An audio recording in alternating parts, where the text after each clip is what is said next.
Hi, I'm Lauryn Sargent. I'm the co-founder at Stories Incorporated, and we create recruitment marketing content using employee stories.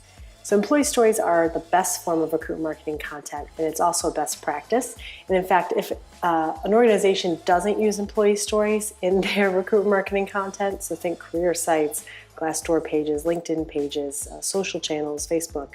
If they're not using employee stories, it makes me wonder why they're not. So is it because they couldn't find an employee that had a really great story about what it was like to work there? Or is their communications, marketing, recruitment department too sanitized to let some realness through? So in either case, it's not good for candidates or the employer brand. If they're not using employee stories. So there's a few reasons why. The first is that people trust employees more than anyone else, according to a study done by Edelman. So that means your CEO testimonial, sometimes even talking to a recruiter, isn't nearly as effective as hearing from the employees firsthand what it's like to work there. And that's really important for job seekers to know so they can make an informed decision. Another reason would be to use employee stories in your employer branding and recruitment marketing best practice is you should be creating unique content that will ultimately motivate the right candidate to choose you and then the wrong candidate to apply elsewhere. So the only person who really has the real deal details about what it's like to truly work at your company are the people doing the work and showing up every day. So getting that content is really most valuable to the candidate. It's who they trust hearing from the most anyway.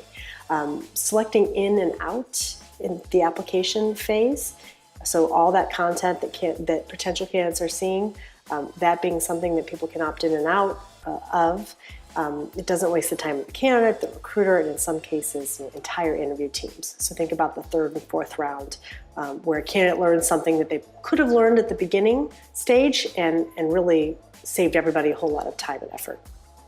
Also, it gets recruiting teams closer to some of the statistics that they care about, such as reduced time to hire as well. And the organization feels less of that strain of having to fill a position that's badly needed while they're wasting time during the recruitment process. So third, if you're not being specific about the type of culture you are, you're missing out on the talent that's looking for something unique. So think about the candidate that can work anywhere. They may be looking for something that's very specific to their needs. So you're not even in that game if you're not showing what's interesting about working at your organization.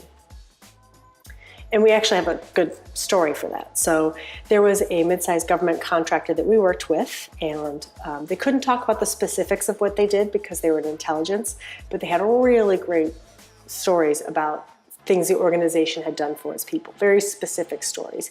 And it painted a very real picture of what it's like to work at that organization. So the organization, which is small to mid-size, created 3 videos, sponsored them on Facebook ads. They got over 5,000 views each. And as a result, they had people applying who were just looking for a really great culture.